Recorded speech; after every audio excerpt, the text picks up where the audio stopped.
ولله الحمد الله أكبر. الحمد لله وكفى وسلام على عباد الذين اصطفى ما بعد.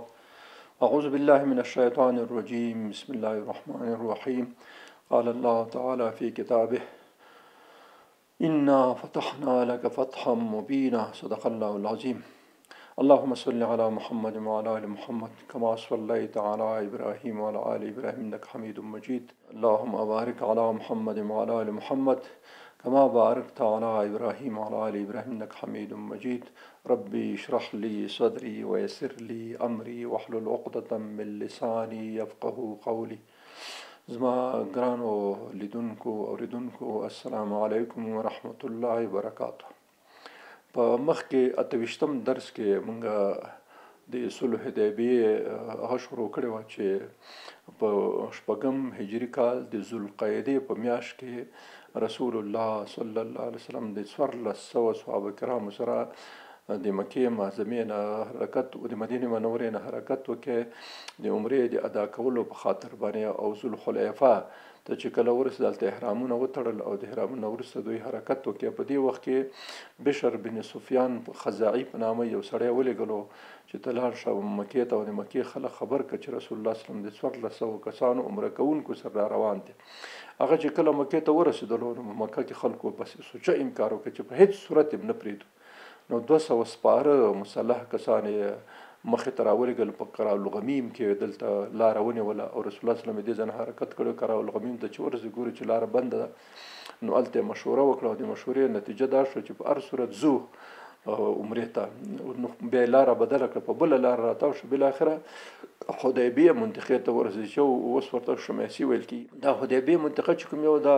دا څه برخه په حرم کې شامله ده، څه د حرم د حدود نه بیرون ده. نو رسول الله صلی الله علیه وسلم چې دلته کله ورسېد دلته یې واړول او دلته کیمپ جوړ کړ. نو هلته د مشرکینو د خوا نه کسان راغله. اول بدیل بن ورقا راغی خزاعي، هغه ته رسول الله صلی الله علیه وسلم خبره وکړه. اوله خبره دا وه چې موږ د عمرې دپاره راغلو. دویمه خبره دا ورته چې که صلح راسره وکړي دا به ښه خبره وي. بیا ورپسې مکرس په نامه باندې یو سړی و، هغه راغی. بیا د هغې نه ورپسې حلیس راغی. د حلیس نه وروسته عروه بن مسعود ثقفي راغی. او د هغې نه وروسته رسول الله صلی الله علیه وسلم حضرت عثمان رضی الله تعالی عنه ولېږلو چې ته لاړ شه او دا خلک ته ورته ووایه چې موږ صرف د عمرې په خاطر باندې راغلي، نور هم څه کار نشته دی. نو چې کله حضرت عثمان زنډ شولو نو دلته اوازه داسې راغله چې حضرت عثمان د مشرکینو شهید کړی، ځکه زه وخت ډېر تېر کړی. په دې خاطر باندې رسول الله صلی الله علیه وسلم د یو کیکر ونې لاندې غټ غټ ازغې چې لري د دې ونې لاندې ودرېدلو او بس صحابو نه بیعت واخیستو. دا بیعت الفاظ البته په مختلفو روایتو کې مختلف راغلي. چا ویل چې په مرګ باندې بیعت وکړي، خو اصلي بیعت په دې وشو چې موږ به تر آخر د ژونده پورې د مشرکینو سره جنګېږو. همدا د مرګ بیعت همدا شی شو. نو په دې باندې بیعت واخیستو او ټولو راتلو د رسول الله صلی الله علیه وسلم په لاس باندې یې لاس کېښودلو. ځینې صحابي سلمه بن اکوع رضی الله 3 ځلې اول کې په منځ کې په آخر کې بیعت وکړي. دا نورو ټولو خلکو بیعتونه وکړل. نو چې بیعت وشو نو آخر کې حضرت عثمان خو نه حاضر، نو حضرت عثمان په ځای باندې رسول الله صلی الله علیه وسلم خپل لاس راواخیستو. په دې لاس کې خو د عثمان د طرف نه هم دا بیعت شروع. دې ته ویل کېږي بیعت رضوان. لقد رضي الله عن الذين يبايعونك تحت الشجرة. و الله پاک راضي شو د هغو کسانو نه چې چا تا سره د ونې لاندې بیعت وکړي. دې ته بیعت رضوان ځکه وایي چې الله پاک خپله رضامندي ښکاره کړې وه. نو دا بیعت افضلیت هم ډېر غټ افضلیت و. دا تقریبا هغه لکه بیعت عقبه او بیعت ذویزان، دا هغه بیعتونه دي په دې کې الله عز وجل د خپلې رضا او د خپل هغه رالیږلی دی. او دې ته نسبي د جنت زیری هم ده، ځکه نورو احادیثو کې راځي چې څوک چې په بیعت رضوان کې شامل و هغه جنتیان دي، هغوی ته الله پاک جنت په نصیب کړی دی. نو دا بیعت رضوان دغه بیعت رضوان نو چې کوم د ونې لاندې په حدیبیه کې وشو. 1400 کسانو صحابه کرامو په دې کې برخه واخیستله. چې کله دا بیعت وشو د بیعت د ختمېدو سره حضرت عثمان صاحب راورسېدل. نو هغه خو هغه ورته وایي چې مونږ تا په خاطر باندې بیعت وکړې خلکو سره او ته هغه شوې داسې خبره وسل. زه لږ هغوی څه څو چې مشوره کول او زه په مکه کې خلکو باندې وګرځېدم. نو ځکه لږ ناوخته غونډه شو، ناوخته راغلم. نو چې کله راغلم په دې وخت کې نو داسې امکانات پیدا شو چې د بیعت چې کله رسوا شو چې بیعت د خلکو کړی په مرګ باندې، نو مشرکین ورخطا شو. هغوی فکر وکړ چې بله د خلک د جنګ تصمیم لري، داسې نه چې جنګ وشي. په دغه وخت کې دوی چې کله د صلح دپاره خواهش ظاهر کړي د مشرکینو، نو سهیل بن عمرو دی راولېږه. دا د دوی ویاند او سخنګوی و. نو ده ته ورته وویل چې لاړ شه ته ورسره صلح وکړه، خو یو شرط به په دوی خامخا منې، هغه به دا وي چې سږ کال به عمرې ته رپرېږدو. بس دا یو شرط وسو. نو بیا ته پوهېږې یو کار دې پوهېږي چې څنګه ورسره کوې، خو دغه یو شرط به خامخا لازمي که دی نه منلو بیا اصول خبرې مه کوه ورسره. بس د هغې ځای نه سهیل بن عمرو را روان شو لاره کې. چې کله رسول الله صلی الله علیه وسلم سترګې پرې ولګېدې نو د نوم خو سهیل و. سهیل علیه السلام ویل کېږي اسانتیا ته. نو رسول الله صلی الله علیه وسلم صحابه کرامو ته ورته وویل چې ستاسو کار الله پاک اسانه کړي. نو اوس دا سړی راغی، بس ستړی مه شي او خوار مه شي. نو وروسته کېناسته سره خبرې سره شروع کړې. نو هغه ورته ویل چې زه صلح ته راغلی یم، خو یو شرط د ټول نه مخکې درته وایم، که دا منئ نو بیا خبرې کوو، که دا نه منئ بیا هېڅ خبرې نه کوو سره. رسول الله صلی الله علیه وسلم ورته ویل چې څه ووایې چې سږ کال په هېڅ صورت هم نشی کېدای شي، دا هېڅ امکان نه لري. نو که دا خبره تاسو منئ بیا صحیح ده، که نه منئ نه ده صحیح. مخکې تاسو خیال مخکې مونږ خبره وکړه چې د بخاري حدیث دی چې رسول الله صلی الله علیه وسلم فرمایل چې که مشرکین هر قسم شرایط ماته وړاندې کړي خو چې د بیت الله شریف او د مسجد الحرام عزت پکې ساتلی شوی نو هغه زه منم. نو دلته خو دا خلاف دی، هغه د عزت خبره نه وه. بس رسول الله صلی الله علیه وسلم صحیح ده، باندې باندې کافي ده. نو شرایط باندې خبره شروع شوه چې اوس څه کوو. اول خبره دا شوه چې مونږ او تاسو په خپل منځونو کې 10 کاله اوربند کوو. 10 کاله به مونږ تاسو ډزبندي بد جنگ بنئ او دواړه خواوې به د یو بل په خلاف باندې هېڅ قسم کاروایي نه کوي. دا یو شرط شو، یو خبره دا شو. دویمه خبره دا شوه چې سږ کال تاسو په هېڅ صورت هم نشي کېدلی، تاسو به نه کېږي. بس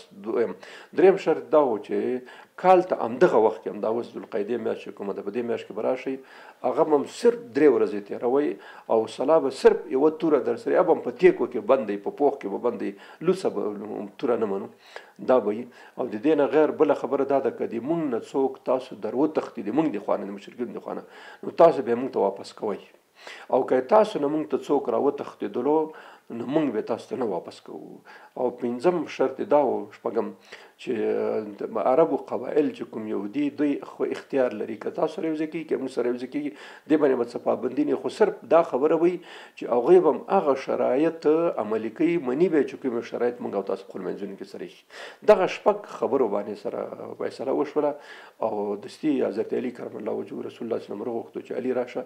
دا شی ولیکه. حضرت علي صاحب راغی لیکل چې کله شروع کړ نو په سر کې ولیکل بسم الله الرحمن الرحیم. ورته ویل چې بس دا رحمان ملیکه پکې دوی د رحمان سره ډېره ورانه وه. دوی د فکر کولو چې رحمان څوک دی په یمامه کې دا ټول مصیبت همغه پیدا کړی، دا خبرې تا ته غزده کوي او بیا ته راوړې ته موږ ته د استاد دی، نو دا رحمان ته نه لري. واقعیت خبر دا خو رحمان خو د الله پاک استاد او رحمان او رحیم ذات، خو دوی د بل تصور بل قسم وجه هغوی خو دا نه منله چې الله پاک به د توحید کوي. نو چې دا رحمان په یمامه کې څوک دی او بس دی دا شیطانتونه ټول هم شروع کړي دي، بس دا ملیکه. نو حضرت علي صاحب چې دا رسول الله صلی الله علیه وسلم ورته هیڅ مسله نشته، ولیکه بسمه تعالی باسمه تعالی، بس دا ولیکم. دا حضرت علي صاحب ولیکل. د هغې نه وروسته بیا خبره دویمه کرښې ته راغله چې دا تعهد چې دی دا من محمد بن عبدالله رسول الله صلی الله علیه وسلم، من محمد رسول ده چې دا خبره ولیکله او نو هغه ورته وایي چې نه رسول به نه لیکي. خو موږ او تاسو اختلاف هم دی که موږ دلته رسول الله ولیکو نو دا خو معنا دا شوه چې موږ خو ومنله چې ومنله دا مسله چې دی موږ او د لانجه په چشت باندې، خو لانجه په دې رسالت او په دې شیانو باندې موږ دا نه منو، بس دا لرې کړ. حضرت علي کرم الله وجهه دا خو زه نه لرم، رسول الله صلی الله علیه وسلم موږ د ایمان جز دی، مونږ ویلي دي چې لا اله الا محمد رسول الله. نو څنګه رسول الله ته نه لرې کوم؟ رسول الله صلی الله علیه وسلم ورته وایي چې حضرت علي ته پرېږده. هغه وایي چې دا خو نه کېږي، نو وایي ما ته یې راکړه. هغه رسول الله صلی الله علیه وسلم په ځای باندې ولیکل من محمد بن عبدالله رسول الله صلی الله علیه وسلم. رسول الله خپل وران کېدل هېڅ پروا نشته، خیر دا شیان ضرورت نه دی، صلح چې راځي خیر دی سره به تیر شو. نو دا شی د هغې نه وروسته هغه شپږ مادې چې کوم یوې دی ولیکلې او د دې د خوا نه خپله سهیل بن عمرو د امضا دستخط پرې وکړی، دې خوا نه رسول الله صلی الله علیه وسلم څه صحابه هم هلته چې هغوی هم امضاګانې پرې وکړې، ګوتې یې لګولې. هغې وخت خو مهر یا ټاپه د شی نه و جوړه، نو دا دستخط وشو. نن په دغه وخت کې چې دا دستخط لا نه دی شوی، فیصله وشوه په ټولو مادو باندې، خو لا دستخط نه وکړی چې د دې سهیل زوی ابو جندل رضی الله تعالی عنه دا په زنجیرونو کې تړلی او بس را تښتېدلی او دلته راورسېد، یو د مسلمانانو منځ کې راولوېدلو. نو بس سهیل چې کله زوی ولیدو چې دلته راغلی او زنجیرونه هغه هم په لاس کې دي، نو بس ویلې زه دا نه دستخط کوم. لا دستخط نه و شوی که نه هغې وخت کې. نو ویلې چې زه دا خو نه دستخط کوم. ویل څنګه؟ ویل چې زما زوی به ما ته راکوي، یو شرط پکې دا و. رسول الله صلی الله علیه وسلم ورته ویل چې ګوره دا قانون هغه وخت نافذ کېږي چې کله توشیح شي دا خبره او امضا شي دستخط شي ګوتې پرې ولګېږي نو هغه وخت کې هغه کېږي او دا خو لا امضا شوی هم نه دستخط شوی بس چې داسې نه یې راکوي په لاس یې بیرته نه راکوي نو بس زه واپس زه دا هېڅ نه امضا کوم نو رسول الله صلی الله علیه وسلم الله په حکم دا و چې باید صلح په هر صورت باندې وشي نو رسول الله صلی الله علیه وسلم چې ګوره خیر که ته د شرط خبره نه منې زه خو ګوره ستاسو د مکې سړی یم او ټول راته په قدر احترام باندې قایل دي او خیر د ما په خاطر باندې دا زوی پرېږده خیر دی موږ سره وایي موږ سره خوشحاله دی تا سره خوشحاله نه دی نو څه یې کوې وایي چې نه بس تا په خاطر یې نه پرېږدم او بس د دې په خاطر چې دا مسلمانان هغه کې بس ورجګ شو دا زوی خپل په څپړو باندې ووهلو مسلمانانو ته ډېر زور ورکړی چې دا ځکه وروري خو دنه قطع شو علاقه خو اوس د مسلمانانو سره پیدا شو ارتباط او اړیکې نو ځکه دوی په دې باندې خفه شو خو خیر په هر صورت دا رسول الله صلی الله علیه وسلم ابو جندل ته ورته وایي چې ابو جندل خیر دی بس صبر وکړه انشاءالله الله پاک به داسې لاره د تخلاصه کړي چې ډېر زر او ډېر اسانه لاره به خلاص کړي ته تشویش مه کوه خیر دی دا اوس مونږ دوی خلکو سره تعهد کړی امضا کړی خو نه دی خو تعهد هم کړی په هر صورت خیر دی ته دا خبره بس هغه چغې کړې او ژړاګانې شروع کړې بیچاره هغه کړی و نو بس ور یې کېسته په لاس باندې او د هغې نه وروسته دستخطونه وشو هغه وشو خبره هغه شوه په دې وخت کې حضرت عمر فاروق چې کوم یو ډېر جلالي سړی و مس غوسه ورغله ډېر سخت هغه شو دی خپله وایي چې زه ابو جندل ته ورغلم نو موږ سره خو احرام هم تړی او توره راسره و د احرام په صورت کې به سړی اصلي ته لاس نه اچي نه به اشاره کوي نه به هغه کوي نو ویل زه د سره خوا کې روان شوم ورته ویل چې ګوره دا د کافرانو مرګ داسې دی لکه د سپي مرګ نو دا توره به مې داسې په دې پښه لږ دته ور هغه کړه وړاندې کړله چې دی پوه شي چې دغه د توره شته او ما نظر دا و چې دی ما نه به توره واخلي ځکه زه خو په احرام کې وم دی خو په احرام کې نه و نو د خپل پلار سر به کټ کړي خو دی ډېر بخیل تمام شو د پلار په باره کې طبیعي خبره ده د پلار یې ونو زه خو چا په پلار باندې نه کېږي هر څنګه یې بیا هم پلار نو په دې خاطر باندې ده ویې څه ونه کړه چې وړاندې ځای پورې زه ورسره ایسته پرېښو زه هم ترې نه راغلم نو ایسته شی امضا شو خبره خلاص شوه معاهده وشوه 2 کاپیانې شوې هغوی واخیستې او دوی واخیستله بس دلته رسول الله صلی الله علیه وسلم د خو حضرت عمر ته خو ډېره غوسه ورغلې د ابو جندل په قصه باندې او ټول صحابه کرام په دې یو شرط باندې ډېر خفه وو په نورو شرایطو نه خبر په دې یو ډېر خفه وو چې د دوی نه چې څوک راوتښتي ابه موږ بیرته ورکوو چې موږ نه څوک وروتښتي دا به نه تښتي دې په اصلي هدف دوی نه پیدل وروسته رسول الله صلی الله علیه وسلم ورته تشریح کړی چې ګورئ هغه کسان چې هلته هغوی موږ ته نه راکړي د هغوی دپاره به الله بله لاره خلاصه کړي او د موږ نه چې څوک ورتښتي خو هغه خو مرتد نو مرتد تاسو به بلا وایي هغه پلید انسان څه کوي چې سړی تاسو سره خوښ نه وي تاسو سره شپې نه کوي نو تاسو یې څه به بلا وایي پرېږده چې وتښتي داسې مرداران خو چې د صف نه وځي دا به او صحابه کرامو سره به یې وروسته خلاص شو چې رښتیا خبرې چې یو سړي د موږ سره هغه نه وي خوښه نه وي نو څه یې کوو په بلا وایي که چا ورور یې که چا پلار یې چې برنګ یې ورک کړي چې بس اسې ختم شي نو وروسته یې داسې کبرانو سر بیا په دې خبره باندې خلاص شو خو هغه ساعت کې خو دوی نه وو پوه ځکه رسول الله صلی الله علیه وسلم ورته تشریح نه وه کړې نو حضرت عمر ابوبکر صدیق ته ورغی ورته ویې ابوبکره موږ برحق یو که نه یو ویل چې بالکل برحق یو وایي چې دا کافران په ناحقه دي که نه دي وایي چې بالکل په ناحقه دي نو چې موږ هم برحق یو او دوی هم په ناحقه دي نو بیا دغه شرط دا ذلت ولې ورسره مني چې د موږ نه څوک ور وتښتي هغه نه راکوي چې دوی نه څوک راځي هغه به موږ به ورکوو دا څنګه هغه خبره دا نور شرایط خو صحیح دي خو دا شرط خو په هېڅ صورت د منلو وړ نه دی نو ابوبکر صدیق ورته وایي چې ګوره ته عمره لږ ساړه خوره دا د الله پاک رسول دی هغه د الله پاک د امر تابع دی الله پاک چې څه حکم کوي د هغې نه خو دی سر نشي غړولی نو ته ولې په دې ساړو کې خو سړی غوسه و اوس ورغی رسول الله صلی الله علیه وسلم رسول الله صلی الله علیه وسلم ته چې رسول الله دا موږ برحق یو که نه چې بالکل برحق یو ته برحق یو چې بالکل برحق دا مشرکین په ناحقه دي که نه دي بالکل دي نو دا ذلت خبره ولې تا ورسره ومنله چې دوی نه څوک راځي نو موږ ورکوو چې موږ نه څوک ورځي نه ورکوو نو رسول الله صلی الله علیه وسلم عیناً خبره ورته وکړه چې ابوبکر صدیق ورته کړه چې ګوره زه ای عمره زه د الله پاک رسول یم زه د الله پاک د حکم تابع یم او هغه چې څه حکم دی د هغې نه خو زه سر نشم غړولی نو په دې خاطر ته لږ آرام کوه انشاءالله د دې نه خیر راوځي خو خیر حضرت عمر هم غلی شو بس ایسته روان شو نور یې څه ونه ویلی چې کله دوی مشرکین لاړه او سهیل او دوی لاړه نو رسول الله صلی الله علیه وسلم حدیثیان چې کوم ځای کې د خبرو ځای روان شو ټولو صحابه کرامو ته اعلان وکړ چې بس هر سړي چې قرباني راوستي قرباني وکړي او بس نور بیرته د خیر رسو صحابه کرام دومره ډېر خفه وو چې بیخي هغوی داسې فکر کولو چې موږ لږ احتجاج وکړو نو کیدای شي رسول الله صلی الله علیه وسلم د خپلې فیصلې نه وګرځي خو حکم د الله پاک حکم و نو د هغه حکم نه رسول الله صلی الله علیه وسلم نه شو ګرځېدلی نو بس رسول الله صلی الله علیه وسلم یو ځلې ویل چې جګ شئ بس هغه وکړئ پورته شئ د خپل څاروي حلال کړئ قرباني وکړئ چې زونه او سرونه کل کړئ. دویم چې وی نه کړه وروسته بیا ورته وایي چې او تاسو ته وایم جګ شئ د خپل څاروي حلال کړئ او سرونه کل کړئ احرام نه ځان وباسئ. مسلمانانو د ځان غلی نیولی او یو غوږ باندې اورېده ببلې وستل په درېیم ځلې بیا ویلې وی نه کړه چې وی نه کړه. دا اصلا د دوی احتجاج و کني هغه خلک چې د رسول الله صلی الله علیه وسلم دی او دا سپ او بوی ځانونه مړه کول نو ولې دونه هغه خلک خراب خلک چې دا به نه منل صرف احتجاجي خبره و چې کېدای شي رسول الله صلی الله علیه وسلم په خپل خبره کې د معاهده کې څه تجدید وکړي او یا ماته کې بیخي خو چې وای نه منل رسول الله صلی الله علیه وسلم خپه شو زړه کې چې رښتیا دا چې خلکو چې وو باندې جنگ کول دلته دا لانجه جوړه شو نو بس لاړ خپل خیمه کې د سره بدی سفر کې حضرت سلمہ رضی الله تعالی عنها ملګری و نو الته چې ورغه خبره ورته وکړه چې سلمہ خبره خو دغه شته دا خلک خو هیڅ خبره نه اوري نه کوي او هغه ورته چې یا رسول الله هیڅ تشویش مکوه بس د شو کته بیرون لاړ شه خپل څاروی چې هغه قرباني دروستي هغه حلال ک نو د سره د ابو جهل اوخه هغه ابو جهل اوخه چې په بدر کې نیولې اما غیر راوسته ودل ځان سره نو د خپل اوخه حلال ک او دغه نو ورسته سر کل کنه ایرو غړ وسیت خبرم نشته ویل چې رسول الله صلی الله علیه وسلم دستی چاړه را وخت سره بس راغه اوخه هغه کړه او چې کله قرباني وکړه د قرباني نو ورسته سر کل کې دا سر کل کې صحابه پوه شو چې وسنو دا کار نه کیږي وسنو احتجاج هیڅ فائدہ نه لري بس ټول منډه کړي. بخاری کې حدیث دی وایي چې دا خلک دومره چالاکي کوله چې نږدې دی یو بل څټونه غوڅ کړي وي سره ډېر ورخطا باندې چې د رسول الله صلی الله علیه وسلم په امر کې زنډ او ماتر امر کې خو احتجاج خبره اوس پوه شو چې احتجاج ګټه نه لري بس دا کار وکړي. نو دې نه وروسته چې کله ارڅ مراسم خلاص شول نو رسول الله صلی الله علیه وسلم ټول صحابه ته چې بس کوچ وکړي حرکت وکړي روان شو. وروسته په همدې وخت کې رسول الله حضرت عمر فاروق وایي چې زه پوه شوم چې ما غلطي وکړه ما د رسول الله صلی الله علیه وسلم په شان کې بیا ادبي وکړه او سخت مې ورته خبره وکړه نو بس ویلې په همدې هغه کې د کاروان مخې ته روان شوم چې په همدې ویره کې چې اوس یاد راځي چې عمر منافق دی اوس باید راځي چې عمر منافق دی نو په دې تشویش کوم چې بس الله په عزوجل پر رسول الله صلی الله علیه وسلم باندې سوره الفتح اول آیاتون انا فتحنا لك فتحا مبینا الله پاک تا ته یو مبینه او ښکاره او څرګنده فتح تا ته درکړله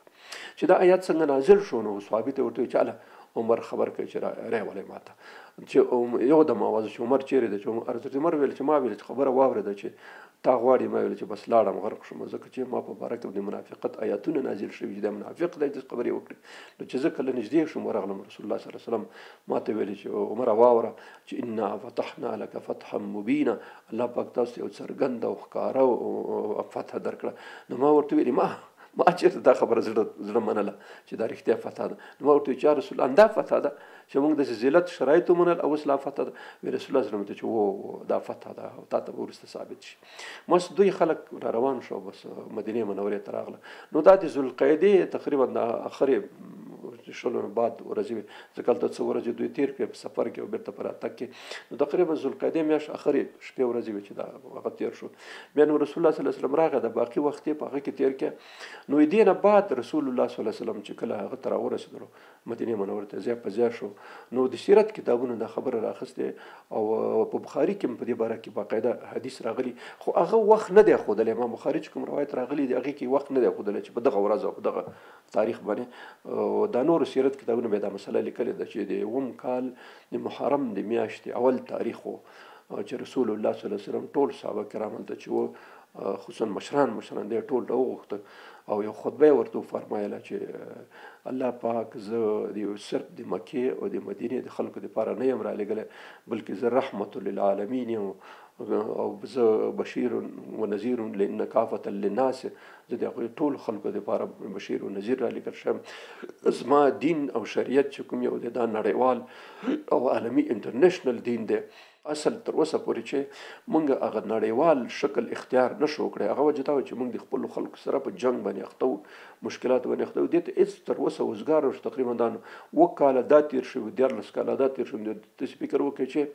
ډېر کلونه تېر شوي دي 20 کاله په شاوخوا کې 19 کاله په شاوخوا کې دونه کلونه تېر شوي وو نو هغه خو ډېر زیات و وخت خو ډېر تېر شوی و نو اوس داسې تاسو وکئ چې زه به تاسو ته خطونه او مکتوبات دعوتي لیکونه لیکم او تاسو یې د نړۍ ټولو مشرانو ته ورسوئ چې موږ ام به موږ غړار خلاص شي، ام به د خلک خبر شي او ام به د دعوت سلسله بس نړیواله شکل اختیار کړي. نو رسول الله صلی الله علیه وسلم ته وویل شو، دا بیا د بخاري حدیث الفاظ دي، دا اوس زه وایم بخاري شریف کې دا روایت دی چې رسول الله صلی الله علیه وسلم وویل شو چې یا رسول الله دا خلک معمولا عادت داسې دی چې کله تاسو مکتوب ورلیږئ نو مکتوب باید ټاپه ولري، لاندې ټاپه شوی، او دا اوس هم داسې دی خیالي چې کوم یو اسناد چې ټاپه ونه لري، امضا چې ولري امضا د خلک دونه قدر نه ورکوي لکه ټاپې ته چې امضا مي او بیا ټاپه مي، نو بس بیا هغه امضا خو ځکه ضروري چې کم از کم مسؤل سړی معلوم شي دا چا امضا کړی دی، او ټاپه داسې ضروري چې ټاپه خامخا بل چا نه یې لګولي. نو اوس خو دا جعلي ټاپې هم جوړي، دا یو مصیبت دي، خو په هر صورت عادت مخکې همداسې و چې ټاپه او دا شیان به لر. نو رسول الله صلی الله علیه وسلم ته وویل شو چې دغسې ټاپه نه وي. نو د هغې نه وروسته رسول الله صلی الله علیه وسلم د نبوت ټاپه چې کوم د مهر چې ورته ویل کېږي دی جوړ کړه په دې د سپینو زرو نه، البته ځکه سره زر نارینهو ته جایز نه دي، نو په دې سپین زر باندې یې داسې ټاپه یې جوړه کړه، دا بیا په خط باندې وهله. نو تصویر کې انشاءالله شته بیا وګورئ. په دې کې اوس خو محمد چې رسول الله چې لیکل کېږي محمد رسول الله لیکل کېږي، اوس رسول الله صلی الله علیه وسلم د الله پاک عز وجل د ادب یو ډېر بهترین شی دی. ادب چې دی دا زینت دی د انسان دپاره. نو رسول الله صلی الله علیه وسلم دا کلمه داسې ولیکله چې دا خبره پوره هم شي او هم راشي، خو د بیخ نه داسې ولیکله الله منځ کې رسول لاندې محمد، یعنی دې طرف نه باید ولوسي محمد رسول الله. نو اصل تعظیم خو د الله په کار ځکه هغه خالق کائنات او رازق او مالک دی او د رسول دی. نو داسې ولې شو چې د الله رسول محمد صلی الله علیه وسلم، نو ام هغه ادب ملحوظ شو، ام صحیح شی راغی. بس دا د سپینو زر هغه شو، بیا به چې مکتوب لیکلو نو مکتوب په آخر کې بیا به هغه ټاپه لاندې لګوله ورته. نو رسول الله صلی الله علیه وسلم په اووم نبوي هجري کال باندې څه خطوط ولیکل چې دې خطوطو په باره کې مونږ لنډ مختصر شانتې معلومات وړاندې کوو، دا ځکه چې دا مونږ ته روښانه شي څه قسمي. رسول الله صلی الله علیه وسلم یو خط ولیکلو د روم امپراتور هرقل ته، د ده نوم اصلي هرکلیس و، خو موږ تاسو په دې تاریخونو او په حدیثو په دې ټولو کتابونو کې هرقل راغلی دی. دا هرقل د روم امپراتور، روم په هغې وخت کې دا د شام منطقې، فلسطین منطقې تر افریقا او تر حبشې او حتی تر یمنه پورې دا منطقې ټولې، دا خو یمن خو د آخر کې بیا ته نه لرې شو چې هغه ابراهیم مړ شو. نو دا حبشه او دا منطقه داسې فکر و چې افریقا او د اسیا او شمالي منطقې د شام او دا منطقې ټولې دوی سره وي، غټه امپراتوري و، اروپا خو هسې مې دوی سره وه. نو دا هرقل په نامه باندې رسول الله صلی الله علیه وسلم ولیکل. اول خط کې هغه د رسول الله د خط عنوان به داسې و السلام علیکم من اتبع الهدى، دا به لیکلو، بیا به لاندې لیکلو چې من محمد رسول الله الى عظیم الروم هرقل. نو بیا به لاندې لیکلو چې یا اهل الكتاب تعالوا الى كلمة سواء بيننا وبينكم الا نعبد الا الله ولا نشرك به شيئا ولا يتخذ بعضنا بعضا اربابا من دون الله فان تولوا فقولوا اشهدوا باننا مسلمون. دا آیات لیکلو دا اهل کتابو مبارک و، چون باندې خط لیکلو چې اهل کتابو تاسو دې خبرې ته راشئ چې شریک خبرې موږ دا ده چې الله نه غیر بل څوک نشته، یو بل په خدای باندې نه نسود، یو بل به عبادت نه کوو بلکې ټول باغ کوو. که چېرته دوی دا خبره ومنله سیده کوي، نه منله بس بل کار وکړي، بس دوی پې کار پېږي. خو تاسو وایئ چې موږ مسلمانانو. نو بیا لاندې لیکلي وو چې اسلم تسلم، ته اسلام راوړو نو ته به سالم پاتې شې، او که را دې نه وړو نو د خپلو ټول خلکو چې ستا رعیت دی هغې ټولو بوبال به په تا باندې ګناه به په تا باندې. دا خط یې ولیکلو، بس لاندې ټاپه لیکلی وه چې رسول الله صلی الله علیه وسلم چې کومه ټاپه هغه جوړه کړې وه دی پر باندې ولګول. او حضرت دحیه کلبي رضی الله تعالی عنه ته چې دا ښایسته صحابي و او د ده په شکل به جبریل علیه السلام به معمولا د ده په شکل راتلو، چې کله به راتلو نو بالکل د ده په شکل به خلکو به چې رسول الله صلی الله علیه وسلم سره ولیدو نو هغوی به داسې فکر وکړو چې دا دحیه کلبي دی، او در حال کې چې جبریل علیه السلام د ده په شکل وکړ راتلو، ښایسته صحابي و، ښایسته ځواني واړی لرله. دا خط یې درته ورکړه او ده ته یې ورته وویل چې دا به لاړ شي، ته به لاړ شي یو ځل شام ته، او شام ته چې ورسېد هلته پوښتنه وکړه چې دا هرقل امپراتور چیرې دی، نو بیا به پسې ورشي. قسمت خبره دا وه چې په دې وخت کې هرقل د فتح په ارتباط چې شام دا منطقې دي هغه نه ونیولې ایران نه، نو په دې شکرانې په خاطر باندې بیت المقدس ته راغلی، ځکه د هغوی قبله اصل بیت المقدس دی. موږ تاسو قبله مکه معظمه ده، مخکې د بني اسرائیلو قبله چې وه دا بیت المقدس و. نو دی دلته راغلی بیت المقدس ته لکه موږ دا چې څوک حج ته ځي هغه ته بیت الله شریف مکه معظمې ته نو هغه هم بیت الله دی بیت المقدس چې کوم یو هغه هم بیت الله هلته هم د الله پاک هم دغسې لکه بیت الله چې دی ځکه هغه هم حرم دی مدینه هم حرم دی او مکه معظمه هم حرم دی درې حرمین موږ لرو ګوره چې کله کله سړي اوسره نه شي بل ته به څه ویلي هغه به ایمان به خراب شوی نو درې حرمونه دي حرم مکي حرم مدني او حرم اقصی دا درې وړ حرم دي هغه هم قبله پاتې شوی ده او بلکې باقاعده رسول الله صلی الله علیه وسلم په مدینه کې 18 میاشتې هغې ته مونځ کړی صحابه کرام هغې ته مونځ کړی نو هغې ځینې شیان باید سړی ډېر دقیق وسنجوي بیا خبره وکړي داسې نه وایي چې اسرائیل لور کېږي نو بس بیت المقدس ته داسې وکړم نه دې سړی ته توجه لږ پکار دي دا شیان آداب ملحوظول پکار دي نو هلته چې دی کله د دحیه کلبي رضی الله تعالی عنه خط واخیستو او لاړو شام ته شام کې پوښتنه هغې ورته ویلې چې شاه خو راغلی دی باچا هغه ته ایلیا ته هغې وخت کې د بیت المقدس نوم ایلیا و ایلیا ته راغلی بس دی هسې راوګرځولو مخ په ایلیا باندې او هلته ورغی چې کله هغې ته ورسېدو نو بس پاچا هغه دربار ته ورغی چې داسې ما یو خط راوړی دی جزیرة العرب نه هغه پاچا ته خبر کړ پاچا دستي خپل دربار او دا شیان جوړ کړ او ټول یې کېنولو بس حضرت دحیه کلبي راوغوښتو هغه ته خط یې ور وړاندې کړ خط یې ډېر ښه په عزت او په قدر باندې واخیستو بیا ترجمان راوغوښتو بیا ترجمان هغه خط ولوستلو او ترجمه یې کړې ورته هغه رسول الله صلی الله علیه وسلم چې څه لیکلي و دی پرې پوه شو نو ده دستي امر وکړي عسکرو ته چې تاسو لاړ شئ بازار ته بیرون وځئ که په بازار کې هم داسې څوک پیدا کړئ چې د هغه د مکې اوسېدونکی وي نو ماته په منډه راولئ قسمتي خبره دا ده دلته خو د مسلمانانو ترمنځ صلح شوې وه نو ابو سفیان دې وخت کې په تجارتي هغه سره لاړ دی شام ته بیا فلسطین ته لاړو نو دی په دې بازار کې ګرځو چې عسکرو رحصار کې ورته وایي چې تاسو کوم ځای مونږ د مکې او د تجارت لارې مکې مذهب ویلی چې باچا غوښتي دی اول ورخطا غوندې شو چې څه مسله به پیدا شي خدای خیر ځان سره بوتله نو شپږو کسان برابر شو دا د بخاري شریف وم حدیث دی وم حدیث د بخاري شریف هم دا چې ابو سفیان هلته بوتللو نو د سره شپږو کسان نور هم ملګري ورسره نو چې کله ورننوته دربار ته نو پاچا د ترجمان په واسطه پوښتنه ترېنه وکړه چې د تاسو کې هغه پیغمبر دا وایي چې کړی دی هغې ته تاسو کې څوک نږدې دی هغه کې ابو سفیان ورته وایي چې زه یم بس زه ورته نږدې یم ښه ته رامخکې ته شه وایي زه یې مخې ته کړم نو چې ځان تا نه زه څه پوښتنې لرم نو پوښتنه ما داسې په زړه کې ویلې چې که پوښتنې کولې لږ دروغ خو به پکې وایم چې د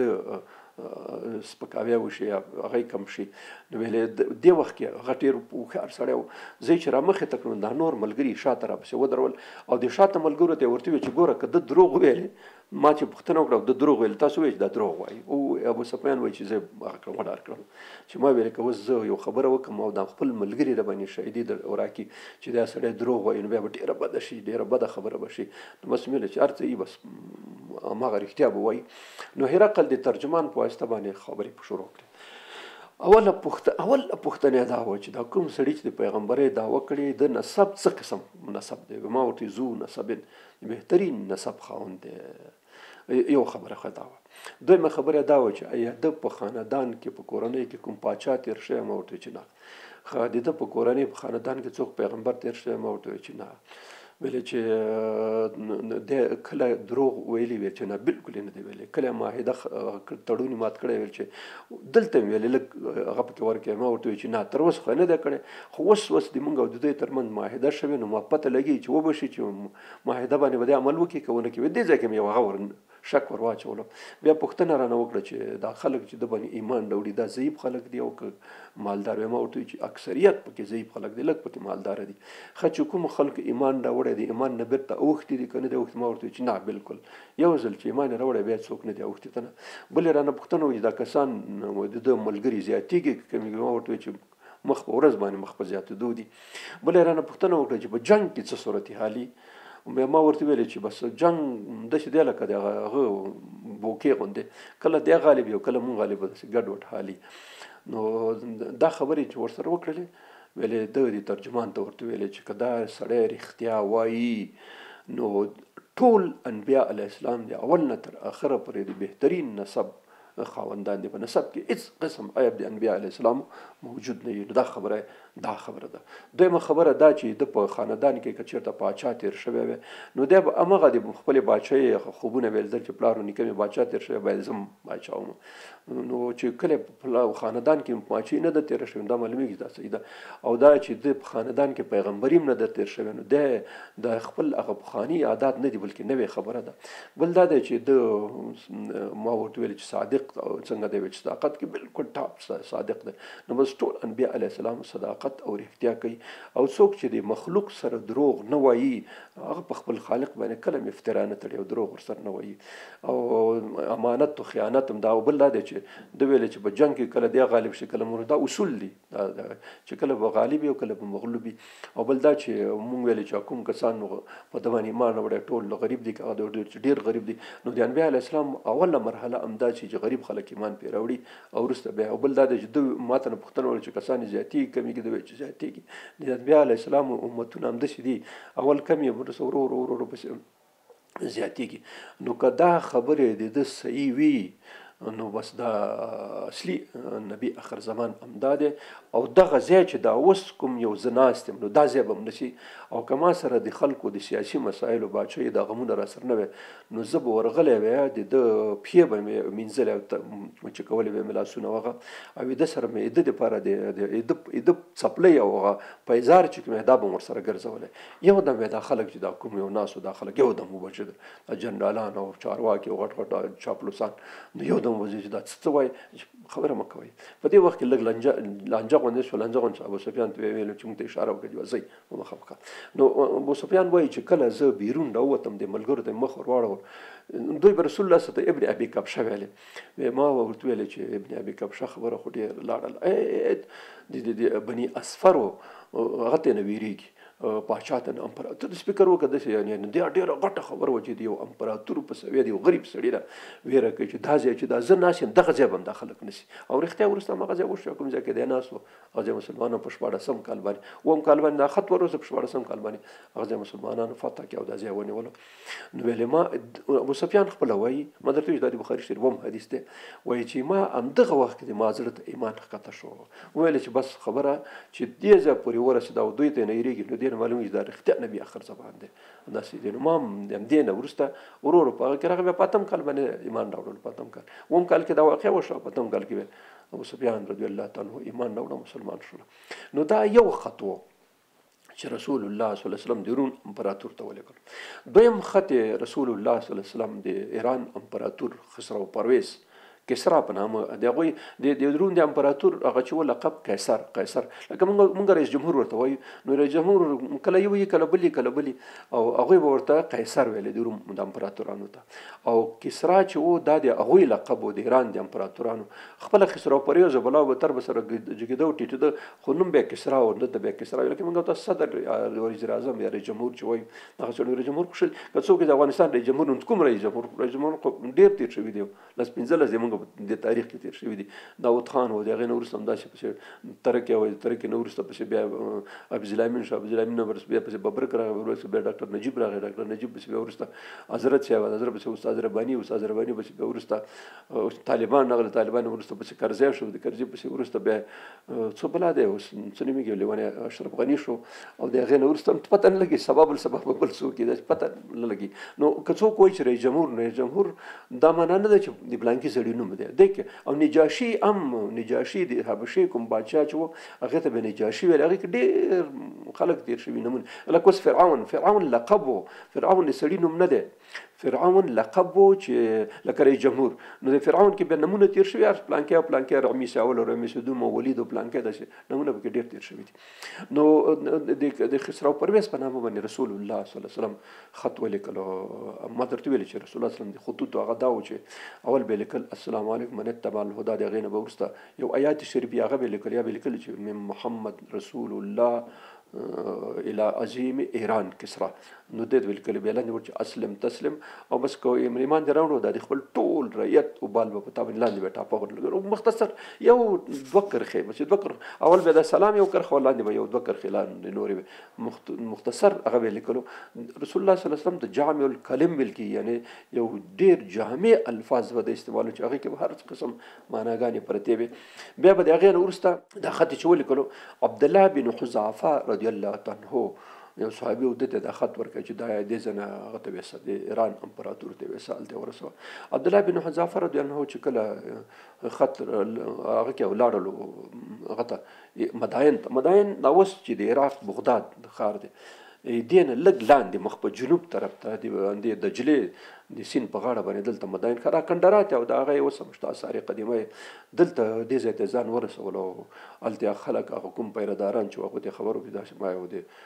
جزیره العرب د مشر ماته خط راوړی دی. نو دغه به چې د خبرو وکړه هغه بیا پر خلو خامخا وخت به ورکول. نو باچا دربار جوړ کړ جنرال مجران د غټ مړاو دا ټان مټان د ټول وخت بس دربار کې د کېنستو د وړاندې کې خط چې ورکړ نو په عربي نه پیدل هغه نو ترجمه نه وخت دا خط چې ورکړ دا خط کې نور دا ونه کتل خو چې هغه خو لیکلي چې محمد رسول الله الی عظیم ایران. نو چې څنګه دا وکتل چې خپل نوم مخکې لیکل دا مان مشاته لیکل بس ایست نور خط ونه کتل سم د شیر وخت د چیرې کې بچ چیرې کې او حضرت عبد الله بن وزابته ورزه تا ته وڅنوي ځکه ته استاد کني وسم د پستکه استلو او بس رسخت کې خو خط وشکول. بخاری شریف حدیث ده سعید بن مسیب رضی الله عنه چې رسول الله صلی الله علیه وسلم ته چې کله د صحابي راغی ورته چې رسول الله ما خو خط ورسول خبيث وشکول نو ورته چې څنګه مکه خپل باچی وشکول خپل باچی به ټوټه شي هغه مکه دا خبر بخاری شریف کې راغلی. حضرت سعید بن مسیب رضی الله راغلی د رسول الله صلی الله علیه وسلم د شو پرمنه چې ما خط نه د شکول خپل باچی وشکول ما خط اساسا نشکول نه دي. نو دا هغه شو. نو د څه وکړه د امپراتور د ایران چې کله هم عبد الله بن حذافه رخصت کړ چې ته درځه نو دستی خپل کاتب راوخته منشي چې موږ تاسو ورته اوس ورته سکرتر ویل الفاظ بدلیږي نو سکرتر راوخته ورته ویل چې خط ولیکا د یمن والی ته بازان بدلو بازان ته خط دا چې کله ابراهیم مړ شو ابراهیم ورسته به یمن ایرانیان ونیول. سیف بن زیزن اولنې مشر د یمن امدا شو به د خاندان کې د بازانو د خلک را پیدا شو. نو اول چې کله د رسول الله صلی الله علیه وسلم د ولادت په کال باندې چې کله ابراهیم مړ شو نو سیف بن زیزن په فیصله سره حکومت باندې هغه شو حکومت د پلاس شو بیا عبدالمطلب سره د خلک مبارکۍ ته ورغلي. بیا د سلسله کې بازان د رسول الله صلی الله علیه وسلم د نبوت په دې کلونو کې د والی والته دی هغه والی د والی و چې لکه آزاد هغه لرلو خو د هغه تر د ایران د امپراتور اعلان ولکه د افغانستان حکومت تاسو په ظاهر کې خو موږ ډېر د ازادۍ چې خو چې آزاد یو لانکې خو موږ هم د امریکا تابع امریکا چې څه وایي بلکې موږ رئیس جمهور صدر اعظم وزیر ماغه خبره مني دغه یو شی الته موجود د شی لکه د غلاندې اشراف لاندې نور لکه آزاد باندې ښکارېدو خلکو ته خو اشراف به د هغوی او د هغوی زور په کېدو. نو هغه ته خط ولیکلو بازان ته خط ولیکه ورته ولیکه چې هغه کس په جزیرة العرب کې چې د نبوت دعوی کړې ده هغه ماته لاس تړلی د ایران دربار ته حاضر کړه د والي ته ولیکل دا والي ته بس ولیکل او خط یې ټاپه کې ورکې نو بازان ته ولیکل چې بس دا سړی لاس تړلی او هغه راوړی بس بازان ته چې کله دا خط هغه ته راورسېدو یمن ته نو د خط چې کله ولوستلو نو تعجب یې وکړ چې دا څه کیسه دی هم تر اوسه په دې مسله باندې نه و خبر شو. نو د خپل معاون خپل نائب چې کوم یو معاون او دا خپل د پوج مشر چې کوم یو لکه د پولیسو مشر یا د پوج مشر چې و د ته ورته وی چې تاسو دواړه لړ څه طبي خبره ده چې باډي ګارډانو څخه کسان به ورسره محافظینم لګلی نو دوی ته خط ولیکلو بازان رسول الله صلی الله علیه وسلم ته ولیکل چې ته امپراتور شاهنشاه دوی به شاهنشاه ورته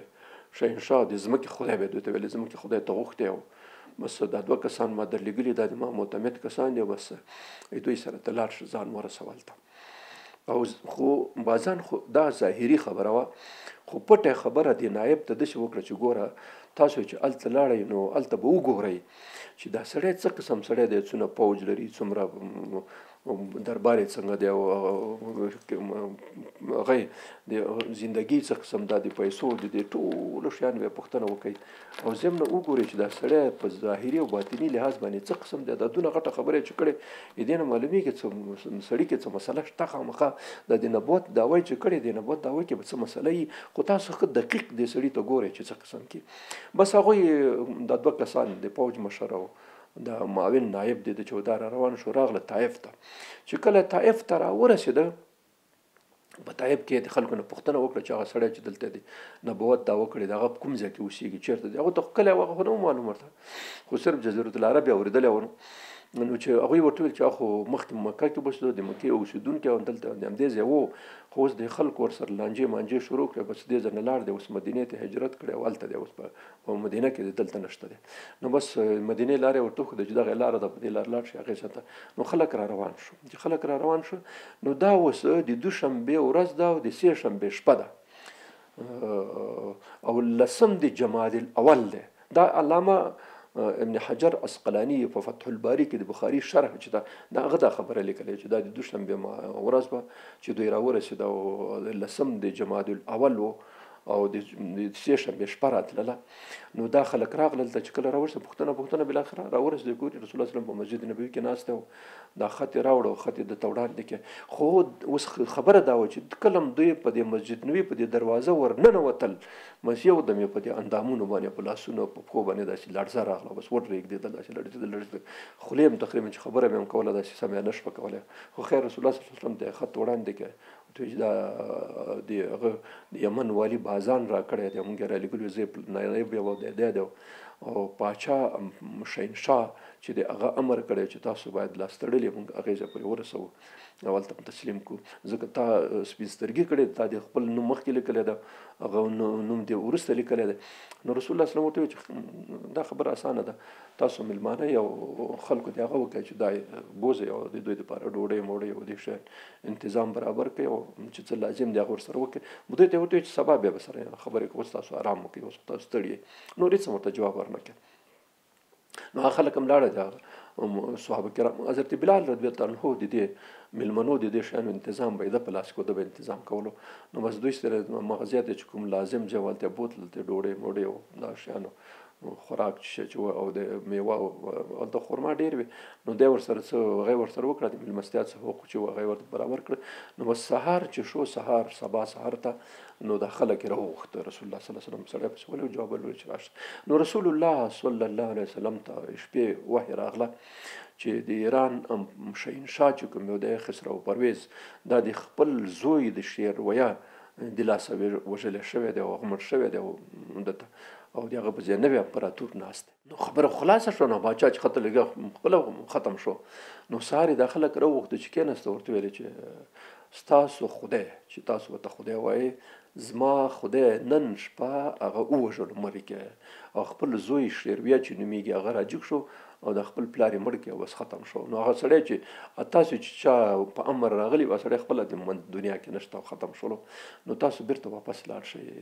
نو هغې ورته ویل چې ګوره تا ته د یو خبرې په بدل کې چې تا صرف نوم مخکې لیکلی او دونه سزا یې درته هغه کړله چې ته یې لاس تړلې غوښتې وي او ته چې دا خبرې کوې چې مړ شوی دی او چې دا دی هغه دی نو بیا خو به بیخي دا ښار به دا باندې سرچپه دي د فیلانو د پوجونو په هغه منظر باندې خراب کړي نو رسول الله صلی الله علیه وسلم ورته ویل چې ګورئ تاسو دا خبره پرېږدئ دا تاسو والي بازان ته ووایئ چې ډېر زر به که چېرته ایمان را نه وړې ډېر زر به زمونږ مجاهدین تر ورسېږي او ستا علاقه به ونسي او باچا ته هم خبر ورکړي چې دا کوم ځای کې ته ناستې دا ماڼۍ چې کوم یو دا سپینه ماڼۍ او پلانکې دا به هم د اسونو د اوښانو د پښو او د هغه لاندې شي یوازې د یمن خبره نه بلکې هغې ذات هم دا خبره ورته وکړي خلک ډېر هغه شو دا ته څه وایې چې همداسې دا همداسې کېږي بس تاسو درځئ رخصت شئ بس دوی را روان شو چې را روان شو ډېر حیران و چې دا به څه سړي باندې وختي وو هلته هغه کار کړی او دلته دا کار وکړي دا خو بیخي خطرناک خبره ده که دا خبره دروغ خېږي نو داسې نه کېږي دا ښار به ټول ورانېږي بس دې ځای نه روان شو یمن ته ورسېده. چې کله یمن ته ورسېده نو خبره ورته وکړه بازان ته چې سړي خو دغسې ویلې چې که چېرته دا ستاسو خدای چې دا دې ما د خدای نن مړ کړې او سړی ختم دی هغه بیخي د دنیا کې شته نه چې تاسو چا په امر راغلي. او بل بازان ته وایي که ایمان دې راوړه سالم به پاتې که ایمان دې رانه وړه بس دا ستا ځای به هم زما د غازیانو هغه لاندې راځي. او بلکې د تاسو د امپراتورۍ مرکز چې کوم د شاهنشاه چې کوم ځای کې کښېني مداین کې اب هم د ما د اوښانو او د اسونو د هغه لاندې کېږي د سمانو لاندې کېږي یوازې دا ځای نه دی. ویلې بازان پوه شو. خیر ورته ویلي چې څنګه و پوج او لښکر او ماڼۍ او دفترونه هېڅ شی هم نه و. یو غریب سړی و په زکي باندې ناست او په جامو کې هم پیوندونه وو. بازان ویلې چې دا رښتیا پیغمبر دی چې هېڅ شی هم نشته ورسره هېڅ هم نه معلومېږي او داسې خبرې کوي نو دې نه معلومېږي دا پیغمبر دی. خو ودرېږئ لږ وګورئ که رښتیا د ده خبره صحیح وي چې دا ده ویلي تاسو ته چې تاسو پاچا مړ کړی دی واغ شوی دی که دا خبره رښتیا دا د خدای پیغمبر دی. دا نورې نښې خو معلومې شوې چې همدا دی. نو یو روایت دا دی چې په همدې وخت کې چې دوی دا خبرې سره کولې چې ایران خط راورسېدلو او هغې کې بازان په نامه چې خط یې خلاص کړ لیکل شوي نه وي. شهنشاه شیرویه چې د خسرو قدرې زوی و د لیکلي و چې بازان ته سلام او کلام د هغې نه وروسته لیکلي و چې ما خپل پلار خنزیر امپراتور او خاین او غدار او فلانګه د شیانې پکې لیکلي و دا مردار کې او مړ مې کې او زه نوی امپراتور شوم او د ما د خلکو نه بیعت واخله. او هغه د سړي په باره کې چې تا ته د جزیرة العرب کوم سړي په باره کې چې د لیکلي و چې هغه راوله هغه پرېږده خبره پاتې. بس بازان څه وکړه. بازان خو مخکې نه تیار پوه و چې دا سړی خو چې بدونه غربت باندې چې په پوبزکي کښېني او په جامو کې پیوندونه دي او داسې برګې خبرې کوي داسې غټې خبرې کوي دې نه معلوم دي دا د خدای پیغمبر دی. نو بس ټول وایي چې ټول چارواکي چې څومره د فارس د حکومت مربوط چارواکي او مامورین او دا خلکو دا ټول یې راوغوښته او ټولو په یو ځای باندې ایمان راوړل. دومره غټه خبره وشوه چې ټول یمن بدون د دعوت نه ځکه څوک نه ورغلي چې څوک ورشي او یمن خلکو ته دعوت ورکړي نه بدون د دعوت نه خط هلته لېږل شوی او هغه یې دلته راووتو. نو ویل چې باران یو ځای کېږي ګټه بل ځای ته رسېږي. نو دعوت چې دی د باران په شان باندې خاصیت لري چې که یو ځای کې وشو نو ګټه هغه بل ځای ته فایده بل ځای ته رسېږي. نو دا شی وشو. دې خطونو ګټه دا شوه چې خپله یمن په مکمل ډول ټول مسلمانانو ته په خپله رضا باندې تسلیم شو. بیا نو بازان څه وکړه. بازان چې کله ټول ایمان راوړو د هغې ځای نه وروسته خط ولیکلو رسول الله صلی الله علیه وسلم ته یا رسول الله مونږ ټول ایمان راوړی څومره چې د دولت خلک دي ټول ایمان راوړی او تا ته مونږ تسلیمي وړاندې کوو. او بل خبره دا ده چې مونږ ته تاسو هدایت وکړئ مونږ څه وکړو. رسول الله صلی الله علیه وسلم بیرته مکتوب ورولېږلو رسمي چې بس ته همدلته والي اوسه او بس همدا ولایت همدا ته چلوه او بس ته دې وې مونږ در سره غرض نه لرو بس ایمان دې راوړی بس دغه څه هغه ضروري احکام هغې ورته ولیکل. بیا د هغې نه وروسته بیا معلمین او هغه ورولېږه حضرت معاذ بن جبل او حضرت علي کرم الله وجهه دی بیا وروسته ورولېږل ځکه چې هلته خو دوی خو نه پوهېدل په دې شیان. بیا رسول الله صلی خپلو صحابه کرام هلته ورولېږه د هغه رهنمایي او د معلمۍ او د قضا او د هغه دپاره بیا وروسته ورولېږل. نو دا شی بیا سلسله جاري شوه. نو دا دویم خط و چې رسول الله صلی الله علیه وسلم د ایران هغه ته لېږلی و. دریم خط د مصر مشر مقوقس نومېدلو هغې ته هغه ته ځینې کتابونه لیکلی چې نوم اصلي ابن امین و خو مقوقس په نامه سره یادلو ده ته یې خط ورلېږلو. حاطب بن ابي بلتعه رضی الله تعالی عنه بدري صحابي دی ده په لاس یې خط ورلېږلو. ده دا خط واخیستو مصر ته چې ورغی نو هلته یې خبر ورکړ چې زه د جزیرة العرب د مشر نه ما خط راوړی. هغه د سید دربار ته راوغوښتو بس خط یې ترې راواخیستو په ډېر احترام او قدر باندې خط یې نه واخیستو. بیا شاهي مېلمانخانه کې د مېلمه کې بیا یې هغه خط یې ولوستلو. د خط نه بعد بیا دی راوغوښتو څه خبرې مبرې سره بعضې پوښتنې دا وکړې. هغه ورته ویلې د مقوقس چې موږ په دې بالکل یقین او باور او ایمان هم و چې نبي آخر زمان به راځي خو دا هم نه و هغه اوس مې هم یقین نه راځي چې دی به جزیرة العرب کې راځي. موږ داسې فکر وکړو چې موږ په سلسله کې به نبي آخر زمان راځي خو نو ځکه ایمان پرې نه راوړو ځکه چې موږ ته دا خبره ثابته نه ده چې موږ د قوم نه یي. بیا د حاطب بن ابي بلتعه رضی الله عنه سره ډېر زیات هغه وکړه نو څه ورځې چې تېرې کړې د هغې نه وروسته دته جامې هم ورکړلې، حتی د لارې خرڅ هم ورکړی، بیا څه ډېر تحفې ورسره، یو قچر دلدل نومېدلو رسول الله صلی الله علیه وسلم ته یې راولېږلو، او 2 دانې جینکیانې خادمانې ورته راولېږلې چې یو د رسول الله صلی الله علیه وسلم د زوی ماریه قبطیه چې نومېدله، بل شیرین نومېدله، 2 جینکیانې یې راولېږلې چې دا به ویسه در سره دا به د رسول الله صلی الله علیه وسلم خدمت کوي. یو طبیب ډاکټر ورسره راولېږلو، څه ډېر شیان یې ورسره راولېږل، تحفې یو باډي ګارډانې ورسره کړه، عسکر یې ورسره کړه چې دا تر کوم ځای پورې چې د خوښه یې هغه ځای پورې ورسوي، د هغه ځای نه بیا تاسو ته نه راځي دی به لاړ شي. نو دا ټول شیانو سره حاطب بن ابي بلتعه رضی الله تعالی عنه ایمان دې سړي را نه وړو، بس دا لکه نور غوندې پاتې شو. نو رسول الله صلی الله علیه وسلم دا تحفې محفې دا ټول شیان راولېږل. نو کله چې جینکیانې راغلې نو هغه رسول الله صلی الله علیه وسلم ماریه قبطیه چې د زوی رسول الله صلی الله علیه وسلم زوی ته پیدا شو ابراهیم علیه السلام رضی الله تعالی عنه، نو هغه د خوښه کړه. دا بل سیرین چې کوم یو دی حسان بن ثابت چې د رسول الله صلی الله علیه وسلم شاعر و، هغه ته ورکړه چې دا ستا شوله. هغه دلدل چې هغه ځان ته وساتل، په دې به د دې حنین په غزا کې به په همدې قچر باندې د سور رسول الله صلی الله علیه وسلم دلدل په نامه یادله. او هغه طبیب ته ورته چې بس دلته اوسېږم، دلته ګرځه راګرځه خوره وسکوه، د خلکو تداوي کوه. طبقات ابن سعد یو کتاب دی غټ 8 جلده کې لیکل شوی، علامه ابن سعد رحمت الله دا لیکلی دی. نو د دې ډاکټر په باره کې لیکلي دي چې دا طبیب چې کله راغی مدینه منوره کې نو 4 میاشتې تېرې کړې، په دې 4 میاشتې هېڅ چا مراجعه ورته ونه کړه چې زه مریض یم. نو دا سړی راغی رسول الله صلی الله علیه وسلم ته کېناست، ورته ویې چې زه خو د مصر پاچا د هغه دپاره د تداوی او درملنې دپاره رالیږلی یم، خو دلته ماته هېڅوک هم مراجعه نه کوي، هېڅوک هم راته نه راځي چې زه مریض یم او دا یم ناروغه یم. نو دا څه یا خو داسې دی چې ما کافر بولي، یهود عیسایي مې بولي، ماته نه راځي، او یا دا دی چې دا څه خبره ده اصلي ما په دې باندې پوه کوي. نو هغه ورته ویلې چې موږ داسې یو قوم نحن قوم، ویل موږ داسې یو قوم وي تر څو چې وږي نه شو تر هغه خوراک نه خورو. یو دویمه خبره دا ده چې بیا خورو بیا دومره خورو چې لا وږي وو، نو ځکه موږ ته مرض څه بلا غواړي. نو ځکه اوس دا خبره د رسول الله صلی الله علیه وسلم دا خبره اوس دا طبابت ثابته کړه چې دا پرخوري او زیات خوراک چې دا د ډېرو مرضونو مور چې دا پرخوري او د زیات خوري ده. نو ځکه دا شی ورکړو. نو هغه طبیب ته ورته وایي چې خوښه دې که دلته ته اوسېږې څه مسله نشته، او که چې په مخ دې که بس هېڅ ته رسخت کې لاړو لا سړی. د خط دریم 4م خط او 5م خط 2 خطونه رسول الله صلی الله علیه وسلم عمر بن امیه زمری هغه صحابي چې هغه د بیر معونه کې نیول شوی بیا هغوی خوښه کې او آزاد کې عمر بن امیه زمری، نو دته خط ورکې 2 خطونه ورکړه. په یو خط کې نجاشي ته دعوت لیکلی و چې زه ته ایمان راوړه مسلمان شه، او موږ هغه ومنه. هغه مخکې صحیح روایت دا دی چې د مخکې هغه وخت کې د مکې کې مسلمانان هلته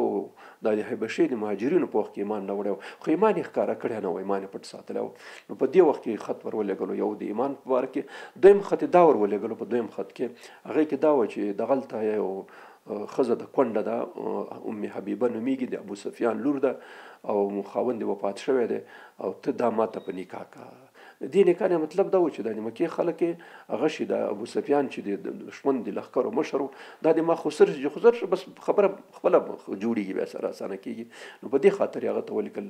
هغه دویم خط یې دا ولیکلو چې هغه مهاجر چې تر اوسه دلته په حبشه کې اوسېږي غالبا 19 کسان کسونه پاتې او نور په مختلفو وختونو کې یو ګروپ د بدر د غزا نه مخکې راغی، تقریبا 4-15 کسان او 10-12 پکې زنانه وو. بیا د بدر د غزا نه وروسته بل ګروپ تقریبا 10 شاوخوا کسان پکې هغوی راغله، او دا څه چې پاتې وو جعفر یې تیار و دا خلک دا به دغه وخت چې رسول الله صلی الله علیه وسلم خط ور ولېږل نو بیا په کښتۍ کې راولېږل. نو چې کله عمر بن امیه زمري ورسېدل هلته، نو نجاشي ته ورغی خطونه وړاندې کړه. هغه دستي خپلې خادمې ته ورته ویلې چاله ام حبیبه خبره کوه، ورته وایي چې رسول الله صلی الله علیه وسلم تا دپاره خواستګاري رالیږلې ده چې بیا پروګرام جوړ کړو. او دا دویم خط چې ولوستلو چې دته ایمان خبره کړې، ایمان یې راوړو. جعفر بن ابي طالب رضی الله عنه چې هلته وغیره وغوښتو د هغه په لاس باندې بیعت وکړي او ایمان یې راوړو. او بیا د هغې نه وروسته یو ډېره مکلفه مېلمستیا وکړه، ډوډۍ وکړه چې په هغې کې ام حبیبه رضی الله تعالی عنها نکاح وتړله شوه او د مسلمانانو ته آخري مېلمستیا مهاجرو ته ورکړه چې دوی رخصتېږي. کله چې هغه د پاچا خادمه چې کله ام حبیبه رضی الله عنها د ابو سفیان لور وه چې هغه ته کله ورغله،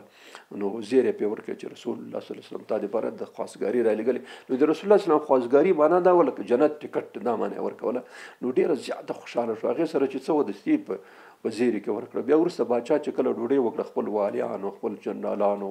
وزیران دا ټول خلک یې راوغوښتل د باچا ډوډۍ ونه مهاجرین یې راوغوښته مهاجرینو صفتونه یې وکړه ډېر هغه یې وکړه او د هغې نه وروسته بیا د ام حبیبې رضی الله عنها نکاح وتړل شوه او د نکاح نه وروسته خپله د جیب نه 4,000 درهمه ده ورکړه. رسول الله سلام مخکې دا خبره کړې چې رسول الله سلام د ټولو بیبیانو لورګانو مهر چې کوم یو دا 500 درهمه خو د جیب نه خپله باچا سړی او باچا خو بیا لاس خلاص نو 4,000 درهمه ام حبیبې ته مهر کې ورکړه چې دا ستا مهر دی او دا سره وخت نکاح دې تا وشوه. د هغې نه وروسته 2 کښتۍ جوړې کړې 2 کښتیو کې یو کښتۍ کې نارینه هغه کړه او په بله کښتۍ کې بیا زنانه یې کړه او ماشومان نو 2 کښتۍ ورته برابر کې دی را روانې کړې 2 کښتۍ راغللې هغه ته مدینې منورې ته را روانې شوې. د چې وخت کې راورسېد چې رسول الله صلی الله علیه وسلم په دې وخت کې په خیبر کې وو او دا زنانه او ماشومان چې دا کورو ته لاړل او څه چې نارینه وو هغه نارینه هم دې ځای نه او په دې کښتیو کې مهاجرینو کې ابو موسی اشعري رضی الله تعالی عنه چې دا اصل د یمن وو خو دې هغه ته په کښتۍ کې راسواره شو چې راشي مکې مدینې ته طوفان دغه ایسته کښتۍ بوتله او حبش تمال ته دوی سره چې کله دا واقع شو ټول بیا راغله نو دوی راوړل دا خطونه وو. دې نور خطونه رسول الله صلی الله علیه وسلم مختلفو پاشیانو ته مختلفو مشرانو او سردارانو ټولو ته علامه ابن کثیر لیکلی دی چې د 80 زیات مکتوبات رسول الله صلی الله علیه وسلم د نړۍ د مشرانو ته امپراتور او شاهنشاه او څو باچا چې څوک والی او څوک ټول خلکو ته خطونه ولګ ټول خلک خبر کړه او په سره ټول ته دعوت ورکړه او د دې دعوت او نتیجه او دغه شی راوتل څه یمن پکې مفت مسلمان شو خو دنیا چې څونه و د خلک چې څونه و په سره دا ټول خبر شو چې نبی اخر زمان راغلی دی او نبی اخر زمان د دعوت نم خبر شو او د خطونو نتیجه خره وتله ټوله ځکه چې خسرو پرویز چې ډیر زیات خباثت وښودلو هغه خپله پکې لاړلو او بلکې یمن مفت کړل چې مسلمانانو ته په لاس ورغی دغسې د روم د امپراتور کومه خبره چې وکړه چې همدغه ځای چې دا زه ناست یم دا به نسي دا بالکل د خلکو زړو ته ورسېدله چې دا به دا منطقې به نسي هغه کې به د هغه ومخ قسم ډېره ښه وکړه او د حبشې باچا هغه د ایمان راوړلو هغه ورسره مسلمانانو سره مهاجرینو سره دعوه وکړه نو دا و د رسول الله صلی الله علیه وسلم د مکتوباتو مسله چې موږ تاسو د مختصر شان تشریح ورکړه په خپله کې تفسیرات کتابونو کې دا ټول په ښه تفصیل باندې موجود دي. همدومره درس بس دی انشاءالله په 13 درس کې بیا د 9 کال متباقي څه برخې چې دي هغه به انشاءالله بیا تشریح کوو. آخر دعوانا ان الحمد لله رب العالمین.